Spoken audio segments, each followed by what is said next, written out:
We try to combat not being enough by pleasing and performing and perfecting. We go through our lives trying to be who we think we're supposed to be, doing and saying what we think people want to hear, putting on whatever mask or face we think we need to put on for that moment. And what that leaves us is exhausted. When we're pleasing and perfecting and performing, we end up saying yes a lot when we mean no, right? And we also end up saying no when we mean, oh, heck yes, I want to do that. Oh, I really want to do that. And you know what? Even though I have a lot of work, I want to do it now. I don't want to do it 5 pounds from now. I don't want to do it when I'm great. I don't want to do it when I've practiced. I just want to do it now.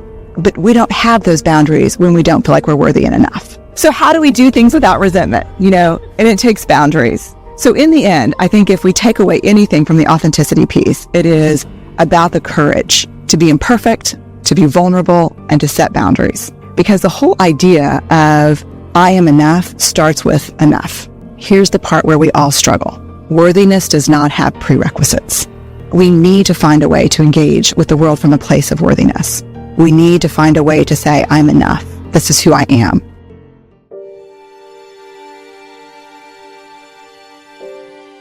I want to start with 2 questions. What should I be afraid of today? And who's to blame? What should scare me and whose fault is it? To me, what they're indicators of is a culture of scarcity, a culture of not enough. So let's talk about what scarcity culture is and what it looks like. Scarcity culture, I think, is best understood with a simple question of never enough. And you can fill in the blanks. Never good enough, safe enough, certain enough, perfect enough, relevant enough. And perhaps I think one of the most dangerous and insidious messages today is never extraordinary enough. Somehow, in the world we live in today, an ordinary life has become synonymous with a meaningless life. Extraordinary means relevant. And the top one is the big one for all of us personally, never good enough, which is shame, which we all have on occasion, that sense that we're not smart enough, good enough, perfect enough, loved enough, promoted enough, we're not enough. So what we do in response to scarcity culture, I think all of us every day, we wake up in the morning and we armor up and we put it on and we say, I'm going to go out in the world. I'm basically just going to kick some ass. I'm not going to let anyone see who I am. And in doing so, I can protect myself against the things that hurt the most. Judgment, criticism, fear, blame, ridicule. I'm going to armor up and I'm going to be safe. And we rationalize and we convince ourselves that this armor is really smart. And we use a lot of different things to armor too. Perfectionism, intellectualizing. But if you get really, really clear about what we're doing every morning when we wake up and decide to armor, it's this simple. We're protecting being hurt for a very simple reason that no one really wants to talk about, which is this: love, belonging, irreducible needs of men, women, and children. In the absence of love and belonging, there is always suffering. And so what we believe is that we can protect our sense of being lovable and being acceptable and being worth connection with armor. Here's the very worst news from my research. Our capacity for wholeheartedness can never be greater than our willingness to be brokenhearted, which is a terrible thing, but a truthful thing, that we can only love and be loved as much as we are willing to have our heart broken. And so when we move through the world like this, with our partners, with our children, with our friends, in classrooms, with the people who work for us, with the people we work for, there are tremendous casualties.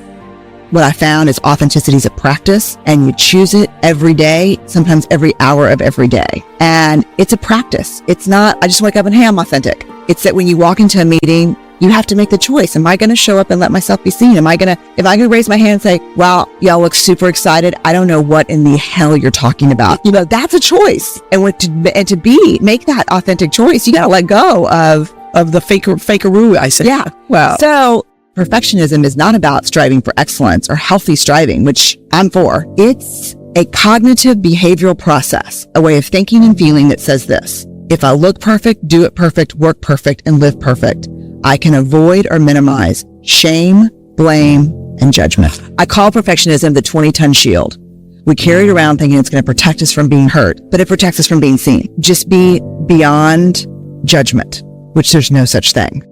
And so my story is, one morning I woke up and there were 2 or 3 new articles out, and I started reading the comments, and they were devastating. They weren't about my work. They were about me. They were super personal. And they were the things that creative people play in their mind and then give up doing what they really want to do. Like if I asked every single one of you, what would you try if you knew people would never say this about you? What would this be? Those were the comments that morning. Of course she embraces imperfection. What choice does she have? Look how she looks. I feel sorry for her kids. Less research, more Botox. Just mean personal attacks. The things that really, up until that moment, had inspired me to stay very small in my life and my career, just so I could avoid those things. So I want to tell you about something that changed my life as a creative person. And it's a quote from Theodore Roosevelt. And this is the passage that changes my life. It's not the critic who counts. It's not the man who points out how the strong man stumbles or where the doer of deeds could have done it better.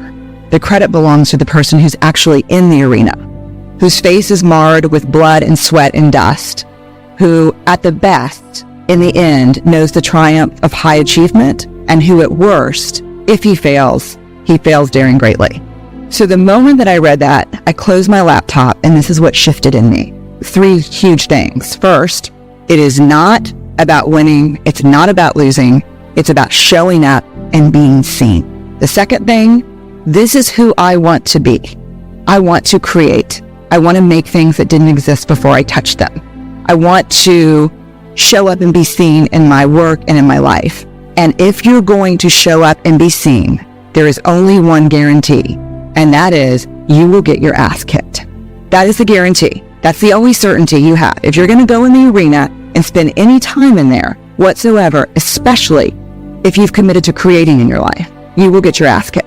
So you have to decide at that moment, I think for all of us, if courage is a value that we hold, this is a consequence. You can't avoid it. The third thing, which really set me free, is kind of a new philosophy about criticism, which is this. If you're not in the arena also getting your ass kicked, I'm not interested in your feedback. If you have constructive information, feedback to give me, I want it. But if you're in the cheap seat, not putting yourself on the line and just talking about how I could do it better, I'm in no way interested in your feedback. My husband and I taught our kids growing up. And so we used to say, listen, hold your hands like that. Let's put your hands in a cup. And we used to say, Ellen, inside here is a little flame. And that's you. That's your essence. That's your spirit. And what you're looking for as a friend, when things get really windy and dangerous, they kind of put their hands over yours and they say, let's keep that thing from blowing out. We want the friends who keep the flame going. What we don't want are flame blower outers.